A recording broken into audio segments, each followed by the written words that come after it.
আজকে সকালে মায়ের সাথে মর্নিং ওয়াকে গেছিলাম, তো দেখলাম একটা কাকু শাপলা বিক্রি করছে। ভাবলাম চিংড়ি মাছ দিয়ে শাপলা বানাই। এইভাবে শাপলাগুলোকে কেটে জল দিয়ে ধুয়ে ঝুড়িতে জল ঝরানোর জন্য রেখে দিলাম।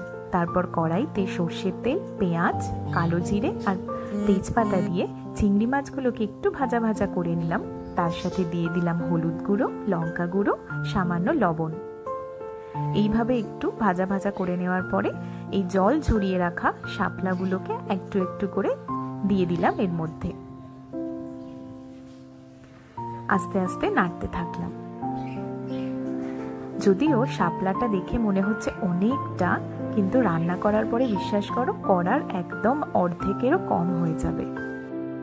আলাদা একটা পাত্রে বাটা মশলার জন্য কাঁচা লঙ্কা, রসুন আর কালো জিরেকে এইভাবে একটু থেতো করে নিলাম। অবশ্যই এগুলো থেতো করার আগেই তোমরা একটু কড়াতে ভেজে নিও, তারপরে থেতো করো। এই মিশ্রণটাকে অ্যাড করে দিলাম এই তরকারির মধ্যে। তোমরা একটু মিষ্টি যারা পছন্দ করো ওপর থেকে একটু চিনি ছড়িয়ে দিও। ব্যাস, এরপরে আর বিশেষ কিছুই বাকি নেই। এই যে জলটা দেখতে পাচ্ছ, এই জলটা মেরে নিলেই পুরো রান্না শেষ। দেখো লাস্টে এইটুকু হয়ে গেছে, অতটা শাপলা।